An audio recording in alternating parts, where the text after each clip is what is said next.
आज उत्तर प्रदेश के सभी जिलों में 2 दिन की साप्ताहिक बंदी है।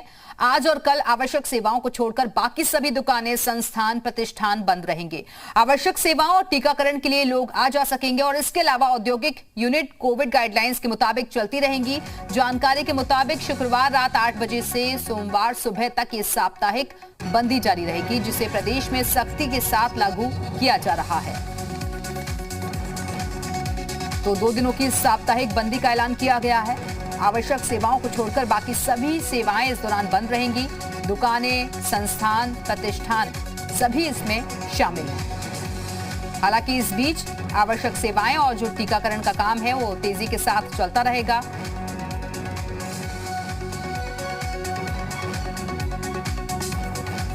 तो पहले आपको याद होगा कि सिर्फ रविवार को ही वीकेंड लॉकडाउन लगाया गया था, लेकिन जब संक्रमण के मामले तेजी के साथ बढ़े उसके बाद राज्य सरकार की तरफ से फैसला लिया गया कि अब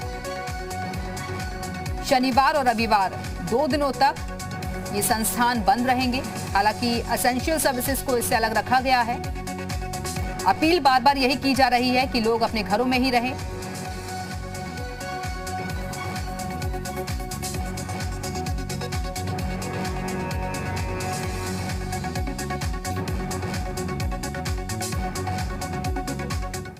तो यूपी में वीकेंड लॉकडाउन लागू हो चुका है, जो कि सोमवार सुबह तक जारी रहेगा। वीकेंड लॉकडाउन पर यूपी के ADG law and order Prashant Kumar का कहना है कि इस दौरान इमरजेंसी सेवाओं को छूट रहेगी।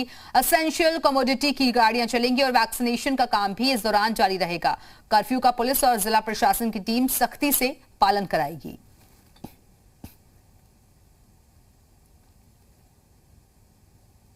वैश्विक महामारी के रोकथाम के लिए जो वीकेंड कर्फ्यू लगाया गया है, इस दौरान सामान्य गाड़ियां इत्यादि चलने पर प्रतिबंध है, लेकिन इस दौरान जो एसेंशियल कमोडिटी की गाड़ियां हैं वो चलेंगी तथा वैक्सीनेशन का कार्य भी पूर्ण रूप से कराया जाएगा।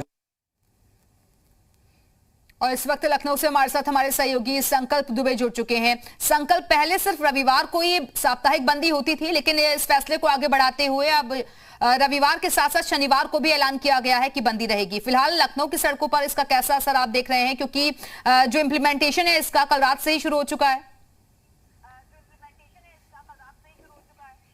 जी बिल्कुल, कल देर रात से ही जिसके बाद में जहां लॉकडाउन शुरू हुआ उसके बाद में पुलिस के कर्मी ये सुनिश्चित कर रहे थे कि कोई भी किसी तरीके की गतिविधि सड़कों पर ना दिखे। और सबसे बड़ी बात है कि आज प्रदेश की अगर बात की जाए, जिस तरीके से लॉकडाउन की स्थिति है, राजधानी लखनऊ की सड़कों पर भी पूरा सन्नाटा है। जिनको जरूरी काम है वो ही घर से निकल रहे हैं, अस्पताल आने जाने वाले।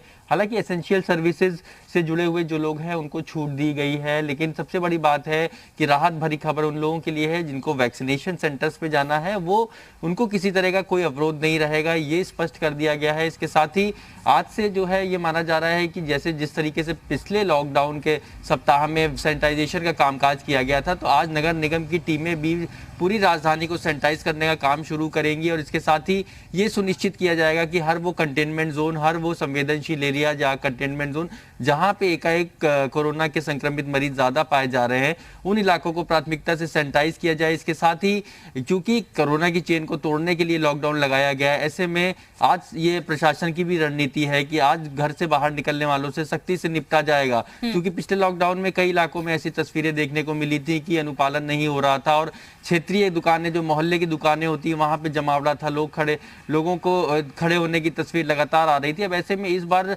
जो है पेट्रोलिंग की तैयारी की गई है और कई इलाकों को बल्ली से बैरिकेड किया गया है। ये एक नई तस्वीर राजधानी में देखने को मिल रही है, लेकिन सबसे बड़ी बात है लोगों को भी समझना होगा कि उनके हित के लिए इस लगाए गए लॉकडाउन में कहीं ना कहीं उनका सहयोग बेहद जरूरी है। बिल्कुल संकल्प, और देखिए पिछली बार जैसा कि आपने जिक्र भी किया कि ऐसी तस्वीरें सामने आई थी जहां पर लोग बेवजह ही घरों से बाहर निकल रहे थे, लेकिन इस बार पुलिस जो है बहुत ज्यादा सख्ती के साथ ऐसे लोगों से निपटेगी। लेकिन दूसरी तरफ आज टीम 11 की बैठक एक बार फिर से मुख्यमंत्री लेने जा रहे हैं। अधिकारियों को तमाम दिशा निर्देश जारी होंगे। जी बिल्कुल, जिस तरीके से उत्तर प्रदेश के हालात को लेकर लगातार जो है मुख्यमंत्री मॉनिटरिंग कर रहे हैं, इसी क्रम में आज एक बैठक में ये रणनीति तय की जाएगी कि चूंकि कोरोना के संक्रमण की चेन को रोकने के लिए लगातार हर वो संभव कदम उठाए जा रहे हैं। इसके साथ ही ये सुनिश्चित करना भी बेहद जरूरी है, सरकार की प्रायोरिटी पे है कि चिकित्सा सेवाओं में किसी प्रकार की कोई लापरवाही ना हो, सबको इलाज मिले। और सबसे बड़ी बात है कि आज लखनऊ जो है ऑक्सीजन की कमी को लेकर के आज ऑक्सीजन ट्रेन पहुंचने वाली है। माना जा रहा है कुछ ही देर में बोकारो से जो ट्रेन चली थी वो पहुंच जाएगी, जिसके बाद में राजधानी लखनऊ के जो अस्पताल हैं वहां पे ऑक्सीजन की सप्लाई की कमी नहीं रहेगी, वहां पे ऑक्सीजन पहुंचाई जाएगी। और इसके साथ ही सबसे बड़ी बात यह भी है कि मुख्यमंत्री की टीम 11 की बैठक में कई मामलों पर चर्चा हो सकती है। और ये भी माना जा रहा है कि जो लापरवाही की तस्वीरें सामने आ रही हैं, जहां पे जिन जिन विभागों की लापरवाही है उनसे जवाब भी तलब किया जा सकता है। लेकिन साफ तौर पे यह है कि सरकार और चिकित्सा विभाग के लिए एक बड़ी चुनौती है, जो कि लगातार विभाग के कर्मचारी भी संक्रमित हो रहे हैं। और इसके साथ ही साथ ये एक बड़ी चुनौती इसलिए हो जाती है क्योंकि अस्पतालों में जो आसपास के इलाकों से भी सीतापुर, बाराबंकी और समेत कई जिलों के लोग लखनऊ राजधानी में इलाज के लिए पहुंच रहे हैं। ऐसे में एक चुनौती भी है, लेकिन कहीं ना कहीं व्यवस्था